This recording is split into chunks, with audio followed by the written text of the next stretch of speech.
I speak now, as if this were a recording made late at night, with only a quiet room around us. No headings, no commas, and no description that relies on sight or sound.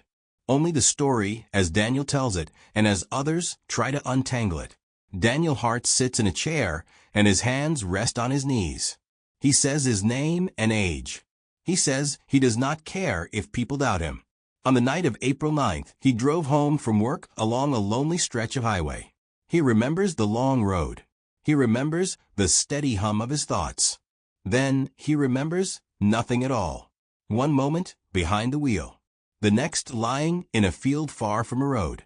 His clothes turned inside out. His keys gone. He tells the interviewer that he did not fall asleep. He insists that something touched him in a way that bypassed sense. He woke with faint ring-shaped marks around his ankle. He says these marks faded within days, but he knows they were real. A psychologist watches his interview and later explains that memory can fracture under stress.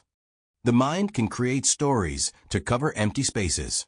Many people who experience lost time believe unseen forces acted on them. The psychologist thinks Daniel is frightened and searching for answers. Daniel recounts fragments he feels rather than sees. A wide room. A heavy awareness behind him. He says he felt examined by something that lacked shape or presence, yet left him certain he was not alone. A police officer recounts the night he found Daniel wandering in confusion. His car sat on the roadside with the engine still running. Daniel did not recognize the place where he stood. The officer found no signs of struggle or crime. A friend explains that Daniel called her at 4 in the morning asking what day it was. He asked if she remembered him leaving work early. She reminds him that he left at his normal time. Back in the interview, Daniel shows his phone. The step counter recorded thousands of steps during the time he cannot recall.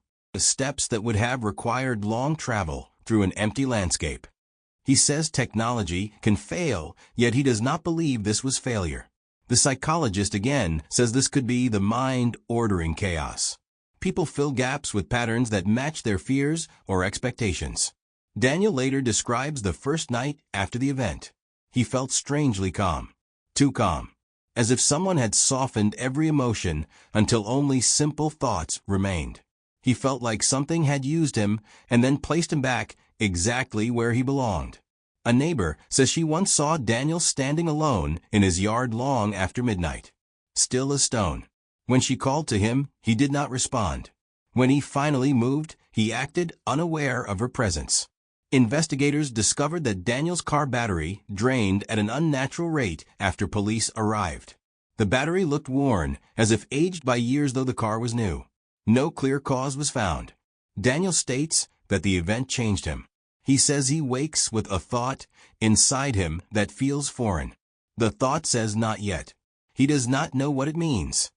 The psychologist suggests this may reflect hidden fear or a mind trying to explain the unknown.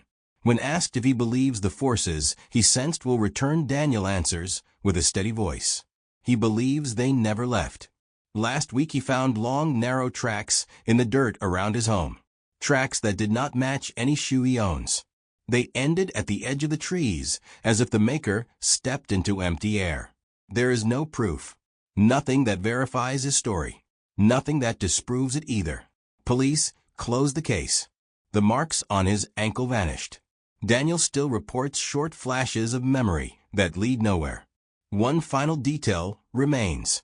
His phone recorded a brief rise and fall in altitude during the minutes he was missing. A short shift no higher than a small building. Analysts dismissed the data as a glitch. Yet the phone also recorded his pulse. For 12 seconds his pulse stopped, then started again. Daniel says he survived. He says someone or something released him. He says he is waiting, though he does not know for what. He believes the message in his mind is not a warning. He believes it is a promise.